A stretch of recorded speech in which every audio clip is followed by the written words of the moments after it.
Salutations amis terriens. Aujourd'hui je vais vous présenter le Darzon Sauvage Spin. On va d'abord le déballer bien évidemment. Et pas la sauvage.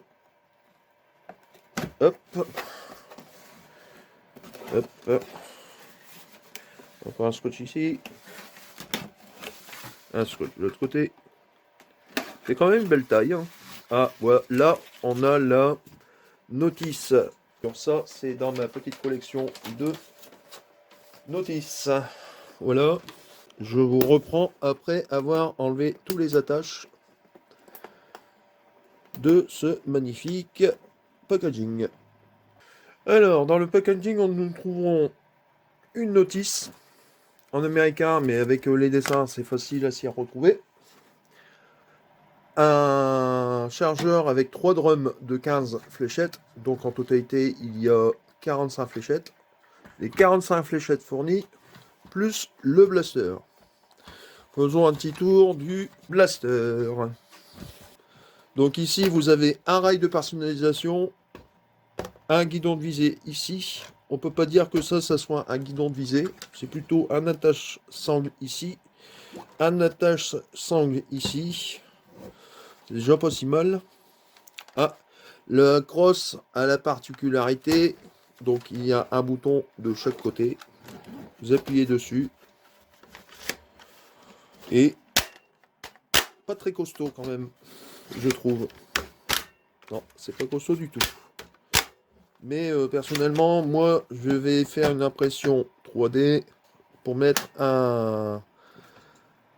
une crosse de Nerf dessus. Pour avoir un peu plus, parce que franchement, là, ça fait très très court. Ici, vous avez la détente pour lancer les moteurs. Et ici, ah, c'est pas mal. Regardez. Ici, c'est la détente pour envoyer les fléchettes. Et regardez bien le pusher. J'appuie en même temps. Vous voyez, ça, en fait, même si vous restez appuyé comme ça, le pusher il reste pas sorti. Il rentre automatiquement. C'est plutôt bien foutu quand même. Donc voilà. Ici à l'avant, vous avez le système pour enlever ou remettre le drum. Et ici en dessous, vous avez la poignée pour changer de barillet. Donc déjà, on va mettre le barillet. Enfin, les barillet pour être plus exact. Alors ça se met comme ceci. Voilà. Et en fait, voilà. Et ici, vous avez le système. Voilà. Changer les barillet. Non, vous n'avez plus de fléchettes. Plutôt pas mal. Sincèrement, ça paraît lourd, mais ça ne l'est pas du tout. Ah, peut-être. Ah oui, impeccable. Et ça tient tout seul. Franchement, que demander de mieux. Donc là, on va passer maintenant au système des piles. On va mettre les piles dedans. Alors, est-ce que les piles sont de ce côté-ci? Apparemment, ils sont... Je vais voir la notice parce que apparemment, je ne sais pas où ils sont. Ah, ils sont là. Ils sont juste là. Faut juste enlever cette plaque-là pour accéder au compartiment à piles. Donc, c'est juste ici. Il y a une vis à dévisser. Bon, personnellement, j'essaierai d'imprimer sur mon imprimante 3D le couvercle à pile modifié pour pouvoir mettre une batterie lithium dedans. Car bien évidemment, je vais le modder. Donc ici, nous avons 1, 2, 3, 4, 5, 6 piles. 6 piles type 1,5 V, ça fait du 9 volts. Déjà pas si mal. On va écouter les doux bruits des moteurs. Pour savoir si c'est plus ou moins péchu. Au son, on devrait l'entendre. Personnellement, je pensais à mieux. Ah, c'est parce que les moteurs là, ils sont lancés complètement, donc ça va mieux. Voilà. Donc, il faut bien, ici, là, ici, vous faites ça. Et vous faites ça, et voilà. Donc, on va les mettre les 45 fléchettes dans les barillet, dans les 3 barillet. Voilà. Les 45 fléchettes sont mis. Et on va remettre bien évidemment et voilà, les drums. Et regardez, le système est revenu automatiquement dessus. Et maintenant, nous allons passer au test de vélocité.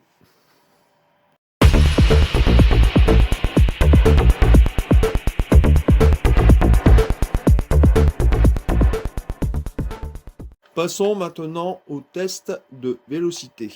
Laissez bien lancer les moteurs. Et c'est parti. 74,4. 77.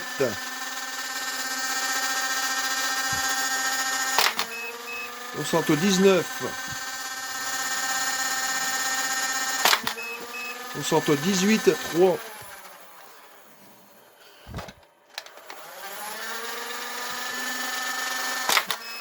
77, 7. 76.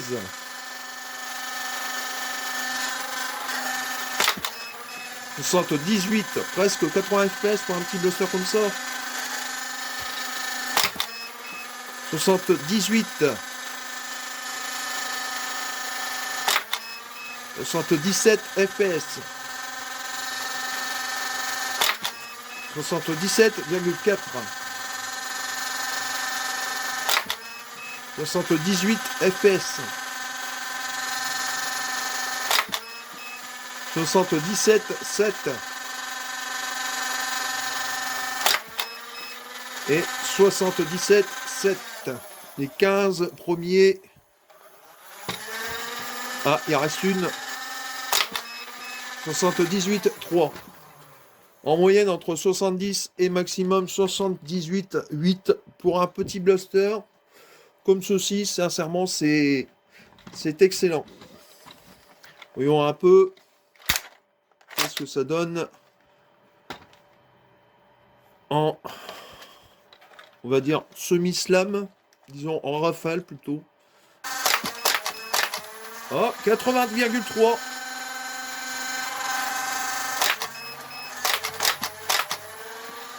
Plutôt fluide, je dirais plutôt fluide pour la gâchette, franchement, sincèrement, par rapport au Tomahawk que j'ai, la pression au niveau de la gâchette est beaucoup plus dure. 78,7.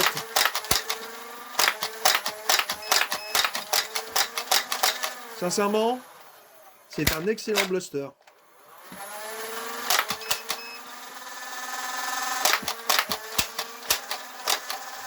Voilà. Il y a une fléchette. Ah oui, c'est normal. Il y a des fléchettes qui sont mal placées. Regardez, quand vous avez mal placé les fléchettes, la particularité, c'est qu'il faut bien les placer les fléchettes. Autrement, vous avez ce système-là. Donc,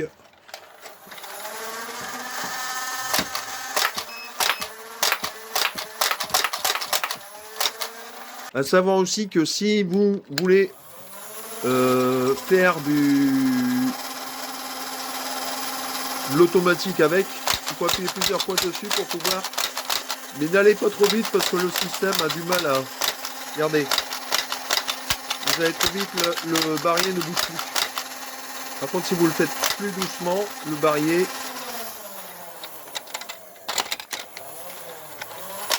il tourne. Là, vous voyez, le barillet tourne. Mais si vous le faites trop vite, il bouge plus. Voilà. Moi, sincèrement, c'est plutôt un point négatif sur ce blaster-là.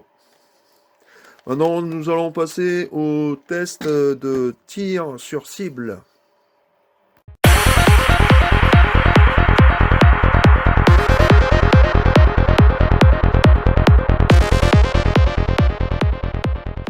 Test de tir avec le Dart Zone Savage Spin.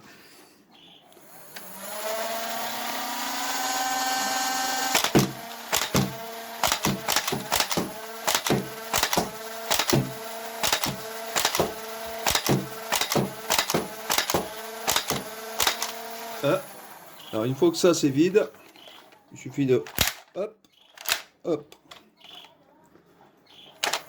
On va essayer dans le sang.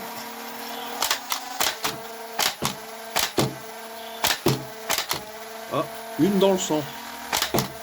Hop, allez.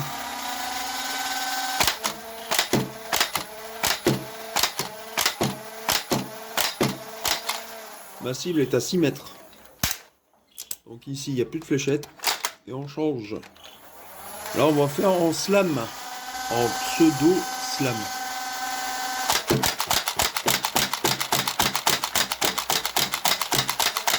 Voilà.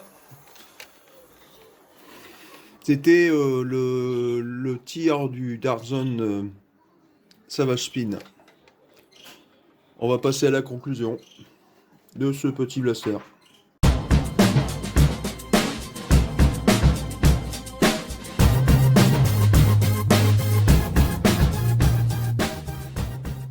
Voilà, la petite conclusion sur ce petit blaster.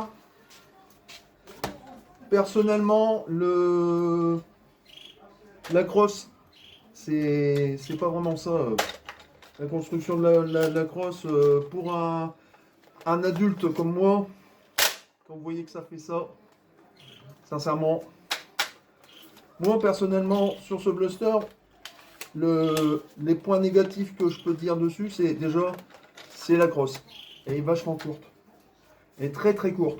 Sincèrement, alors ça donne ça. C'est très très court.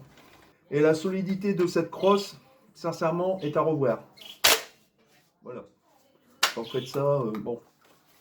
Moi personnellement, je vais imprimer un adaptateur de crosse pour mettre une crosse nerf dessus, ou worker. Le deuxième point négatif que je trouve aussi, c'est que ici il y a un rail de personnalisation type, on va dire type nerf. Ici vous avez un guidon de visée à l'arrière. Et bah là, il n'y a pas de guidon de visée à l'avant. Donc, on pourrait. Moi, je pensais qu'avec ça et ça, on pouvait viser, mais on peut pas. C'est vraiment du. Enfin, c'est un blaster. Disons que pour les débutants, oui, je le conseille. Facile d'utilisation, à part que si vous enchaînez trop vite les tirs,